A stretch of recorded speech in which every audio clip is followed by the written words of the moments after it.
Hello friends, hope you're doing well. Hi, I'm Avinash and a warm welcome to my YouTube channel. In my last video, I discussed about the top 5 interview question and answer for freshers. And today I'm back with the top 5 question and answer for managers. So these are the top 5 questions for managers which I have mentioned here. Tell us about a situation when you took a tough decision. How would you describe your leadership style? What are your strengths and weaknesses? What do you consider to be your greatest accomplishment? And finally, why do you want to leave your company?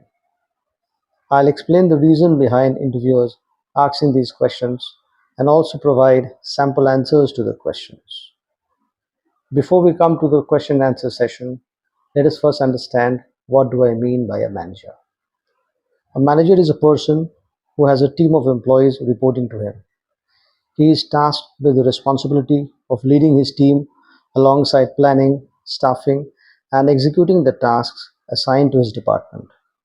In several companies, though, you may have a manager who is an individual contributor without anyone reporting to him. Now, let us start with question number one, which is tell us about a situation when you took a tough decision. Managers are always taking decisions, including some really tough ones.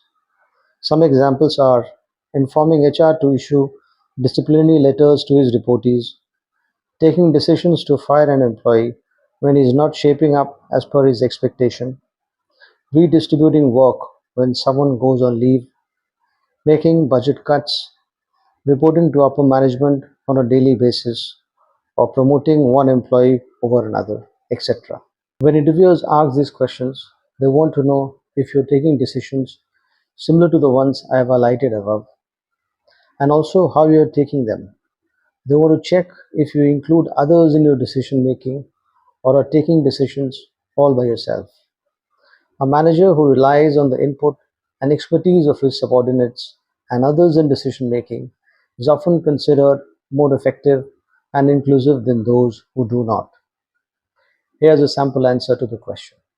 In my current company, I had to make the difficult decision to ask a low performing employee to resign. Before finalizing the decision, I discussed the situation with our HOD and HR head, and together we devised a plan to tick him off and provide him with an opportunity to improve. I conducted two face to face monthly performance review meetings with the employee in the presence of HR head, identified his areas of improvement, listened to the employee's concerns, and offered advice and inputs to him on how to improve. However, despite these efforts, since his performance did not improve over 3 months, we asked him to resign and settle the issue amicably. Now we come to question number two. How would you describe your leadership style? If you have been managing people, this is one question you may be asked by the interviewers. Leadership styles refers to the specific methods and philosophies managers use when leading and supervising their teams. Examples of these styles include the way managers make decisions, plan and organize work, exercise their authority, etc. First, we need to understand the four leadership styles which I am considering here. However, please note that there are other styles too. Now come to the style number one, authoritative. In the authoritative style, managers follow a top-down approach to leading. In this style, managers handle independent decision making with very little input from other team members. They set clear and specific set of rules and policies that everyone must follow, and they typically do not expect feedback from employees. Second leadership style is participative. A participative leader seeks insights and feedback from others within the department or organization. Although these leaders remain the final decision makers, the emphasis is on collaboration, by which business opportunities can be identified and problems resolved. This style is also called the democratic leadership style. Now, the third leadership style is delegative. A delegative leader enables team members to actively complete assignments without constant and endless questions or micromanagement. A delegative manager acts as a mentor. They are available when employees need guidance, but they often encourage employees to make decisions on their own. A delegative leader is also known as a laissez faire leader. The next leadership style is visionary. A visionary leader encourages the participation of others, provided the collaboration adheres to his or her strategic vision. These leaders inspire their teams to achieve important objectives, which in turn can translate into a stronger sense of engagement and loyalty. Most managers will find themselves in one of these leadership categories. You need to reflect on which of them suits your style and frame your answer accordingly. Here is a sample answer which I suggest. When I start working with a new team, it is more of a participative management style where I encourage all team members to share their views whenever I have to take an important decision. However, as I get to know my team members over a period of time, I slowly start delegating tasks to them. Hence, to conclude, my managerial style is a combination of both participative and delegative management style. Next is question number 3. What are your strengths and weaknesses? Further, some interviewers may quantify this and ask you to mention either 3 or 5 of your strengths or weaknesses. This is one of the most challenging HR interview questions, and you must maintain a balance between your strengths and weaknesses while answering. As you talk about your strengths, show your capabilities and skills, but don't boast about them. You can mention below skills as your strengths: flexibility, teamwork, good leadership skills, passionate about learning, good communication skills, prioritizing, problem solving skills. Remember, once you mention your strengths, interviewers may ask you to cite an instance to show when you showcased the strengths mentioned by you. Hence, prepare yourself with an example to support the strengths cited by you. In June this year, I visited BP Poddar Institute of Management and Technology in Kolkata to hire MCA students along with my technical team members from Hamilton Research and Technology, where I am currently working as head HR. While interviewing a female student, when we asked her about her 3 key strengths, she mentioned prioritizing as one of her strengths. I had promptly asked her how she prioritizes.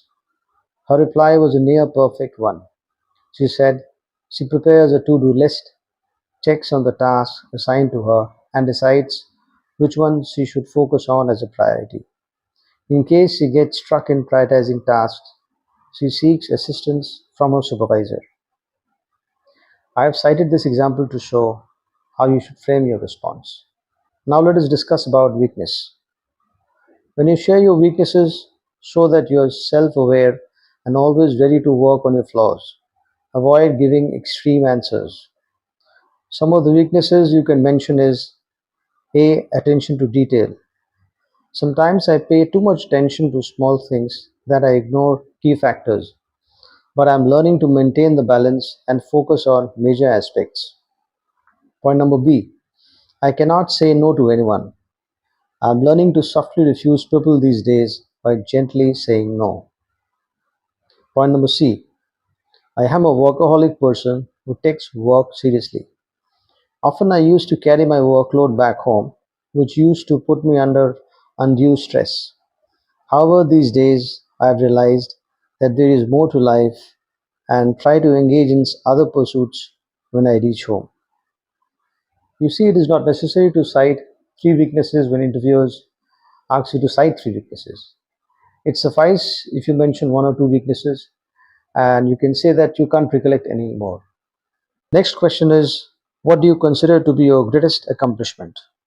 This is a behavioral interview question which is asked by the interviewer when they want to understand as to how you handle specific situations like working under pressure, problem solving skills. My suggestion for you is to use the STAR method when answering this question. Let us first understand what is meant by STAR. STAR is an acronym for situation, task, action, and results. Hence, when you mention your accomplishment, think on these lines. Situation. Describe the situation and the context in which the event took place. Talk about the task you had to complete, like the challenge or responsibility. Explain the actions you took to address those challenges or responsibilities. Describe the results you achieved. If possible, quantify your achievement. My sample answer using the STAR method would be situation. When I joined my last company, I found that my department was in a complete mess. Employees were not following any discipline, processes, systems, and targets were being not met regularly. Task. I discussed with my team and highlighted the importance of following processes and systems to improve productivity. Action. I started preparing the process and systems for my department, got it approved from management, and held discussion with my team members and implemented the same. Results. With actions in place, my team started working with renewed vigor and we started achieving our departmental targets within 3 months of implementation. Later, I also recommended one of my subordinates for the Star Performer of the Year award, which was duly approved by management. Next, we come to question number 5, which is why do you want to leave your company? This is a tricky question which may be a make or break situation for you. I've spoken about this before, again reiterating that please avoid bad mouthing your existing or past employers or complaining about your colleagues or co workers.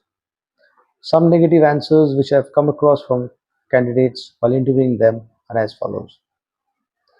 I'm leaving because of my boss who discriminates between his team members, constantly follows up on tasks assigned, and put undue pressure on me. I'm leaving because of office politics. The work environment in my current company is not conducive to work. Policies and processes are very discriminatory in nature. There are employees in the organization who have been working in the company for more than 10 years and have formed a team among themselves. They don't want new employees to stay in the company since they suffer from insecurity. I'm leaving because of huge work pressure. Please avoid speaking negatively as it will go against you. Needless to say, the candidates who answered the above statements were not selected. Sample answer from my end for this question. I have reached a stage in my career where I believe it is the right time to explore new challenges and further develop my skills and expertise. I have gone through the job description and feel that the position aligns perfectly well with my career aspirations and presents an opportunity to learn new skills or take on additional responsibilities. Hence, I am eager to take on this responsibility. With this, we come to an end to today's session. Hope you all enjoyed this session and follow my suggestions and come out with flying colors in your next interview. So, till we meet again, thanks for now. I look forward to your comments on my video and will happily answer the questions if you put them across to me. Bye. Take care.